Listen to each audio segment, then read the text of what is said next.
the tenacity it takes to face your inadequacies and continue to try, that's where we've succeeded. The thing with excuses is sometimes they're very true, but it doesn't serve you. It doesn't serve your goal. So are you going to let it sit with you, or are you going to find a way around it? To me, there's only one definition of success, and it's entirely neurochemical based. So the goal is fulfillment. That's it. Period. End of story. And the reason it's powerful is you understand that the quality of your life is determined by the quality of your neurochemistry. Literally everything you do in life is about manipulating your neurochemistry. People are watching this show because they're hoping that we say something that manipulates their neurochemistry. You're going to put music under this. It's going to manipulate their neurochemistry. You're going to cut it in a way that manipulates their neurochemistry. They're going to do drugs, eat, fall in love, have sex. All of it is about manipulating their neurochemistry. I started to realize, legacy wasn't having kids, like actually having kids. Legacy to me was creating impact that when you're gone, you have touched their lives. You can become anything you want to become, but you're going to have to pay a heavy price to get there. So the question is, what is it that you want to do? Most of you aren't going to know the answer to that. So you're going to go explore. As Kevin Kelly says, don't prematurely optimize. Go experiment. Go try things. Just like Lisa was saying, go play around. Go enjoy yourself. Figure out what it is that you like.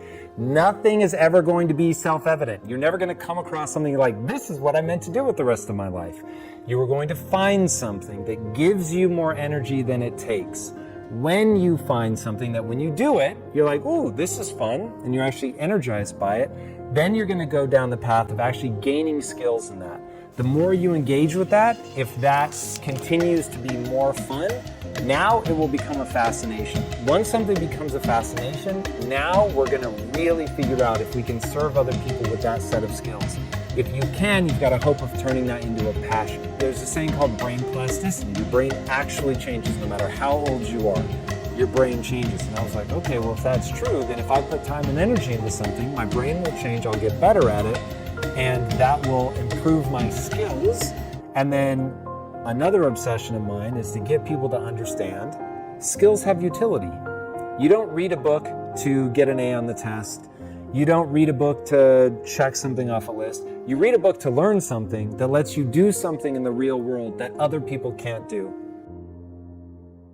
Elon Musk has a great quote. You're paid in direct proportion to the difficulty of the problems you solve. So you're learning something so you can solve problems, hard problems, that other people can't solve. And so once you understand, oh, this is mechanical. My brain is designed a certain way. There's a certain path that I have to walk to gain skills. And then skills let me do something other people can't do. And by doing things other people can't do, I'm able to serve myself and the group. That's fulfillment. Fulfillment's the point.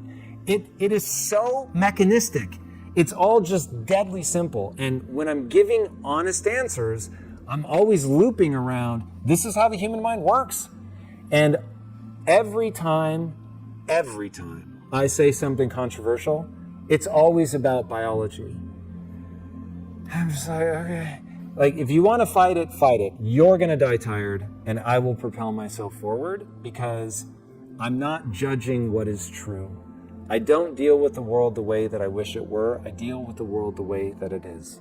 What I'm good at, and what we're good at together, is not being right all the time. It's basically learning from your mistakes. So the physics of progress is you come up with a hypothesis. It should be as informed as possible. You figure out a way to turn that into something you can actually do. So you're going to run a test.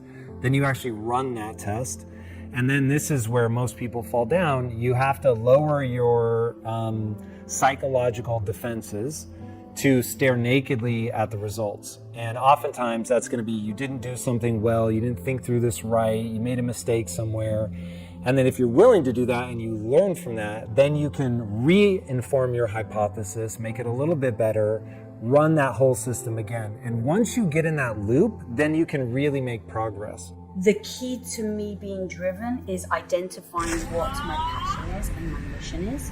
So if I don't have a passion and mission, then I don't have a drive. When we started Impact Theory, it really was to make change. So Quest was the answer to helping people in our lives who were struggling with weight. And impact theory is the answer to people in our lives who are struggling with a poor mindset. And someone like my mum, Quest was already $1 billion company, and my mum was still morbidly obese.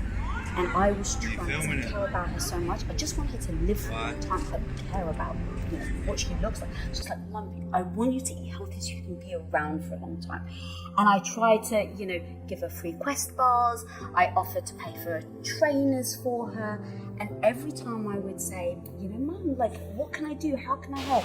She just said, I'm too old. I can't use the opportunity. And over time, I realized the power of the Quest was amazing. For people that were going to picking up a Quest bar or thinking, I want to eat something healthy. But it was meant nothing to the people that felt depressed, had anxiety, or didn't believe in themselves enough to even go after picking up a healthy protein bar like my mom. So for me, it really was the mindset was the big key. And then over time, as we started to work mindset and building a studio, because that was our background, we really started to realize that to create actual impact, you need to go after the younger kids, because the age of impact between 11 and 15, that's the period where they're most susceptible to the messages. And so if we really want to do no BS, what is it actually going to take to make global change on people's mindset? You got to get them young. So we basically sat down and said, what does that look like? What type of studio do we build? And then for me, my personal thing has just been leaning more and more into young girls. Is I could wake up every single freaking day and fight for that 14-year-old girl that was me, that didn't believe in herself, that felt ugly, that was teased, that was made fun of for my looks.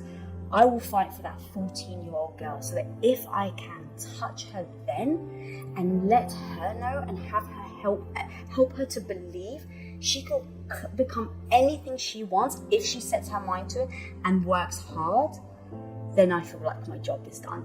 But it has to be, to me, on a global scale at that age.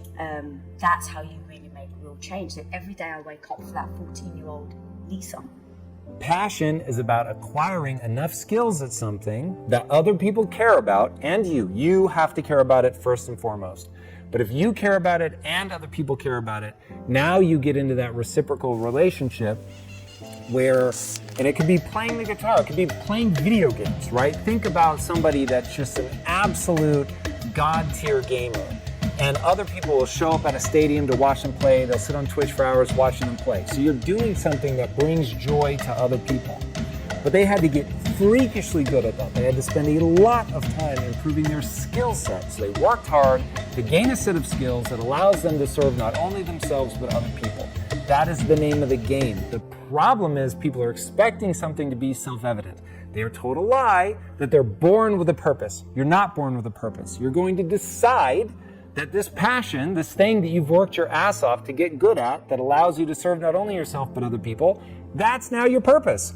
So when I was at Quest, my purpose was making sure that people had food that they could choose based on taste, and it happened to be good food. At Impact Theory, the goal is to give people a growth mindset at scale through story. So I'm just doing entertaining things, but it's designed to help them get that right mindset. That is my purpose. That wasn't my purpose when I was 12 or 20 or even 30.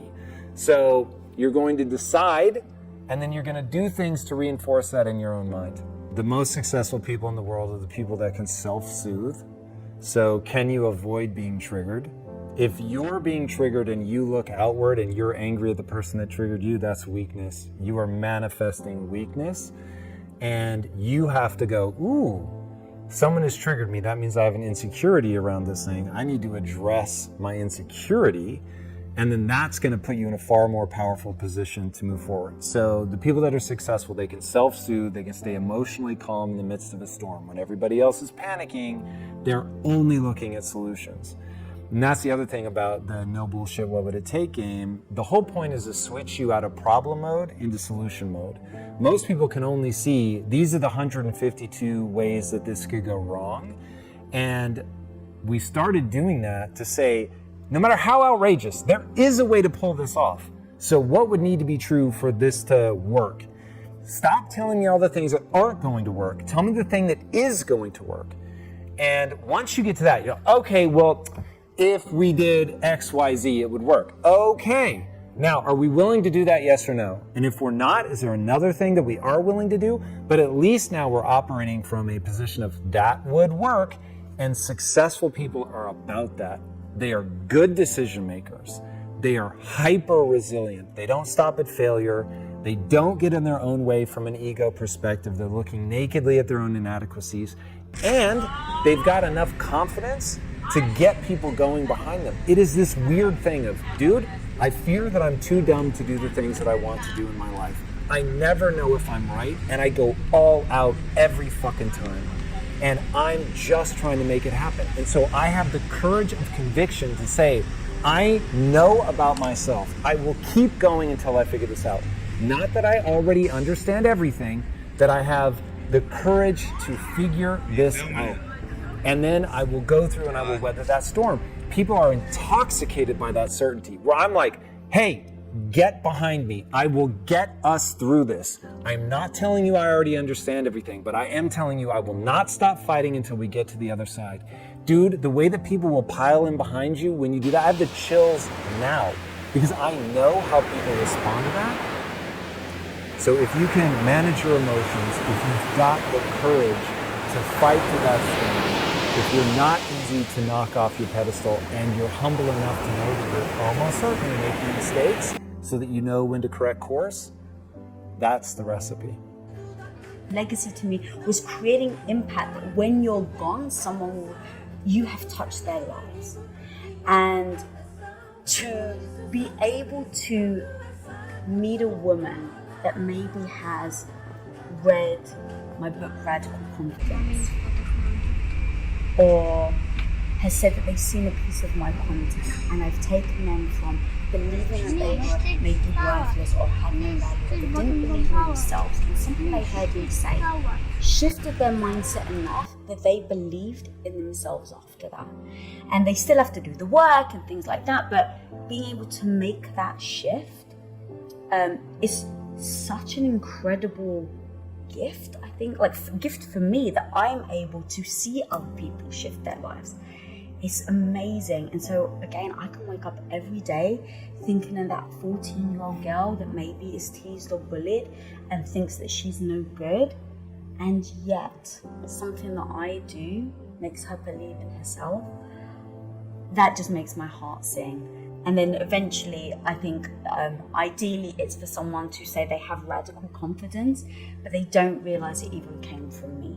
That I've impacted culture and the way we think about ourselves and the way we think about confidence so much that radical confidence has now become a blueprint for all, I want to say women, but of course for everybody, to the point where they don't even realize it stemmed from me because it's such ingrained in how they think. When you know who you're fighting for, like you can picture them, they're real people to you, and you know that the gap between them continuing to suffer and having a tremendous life is a set of ideas, and you just have to get clever enough into how you get those ideas across, it's very, very easy to get obsessed. I am obsessed. It's literally, I'm not even thinking clearly. I have one vice, and that vice is stress. And I endure stress in the name of getting those ideas across. I'm already rich.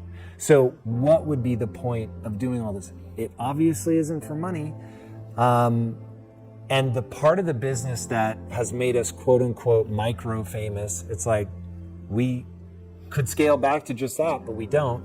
So because I think that the stuff that's made us micro famous affects the 2%. So everybody listening to this, you're in the 2%. The 98% are never coming to this channel.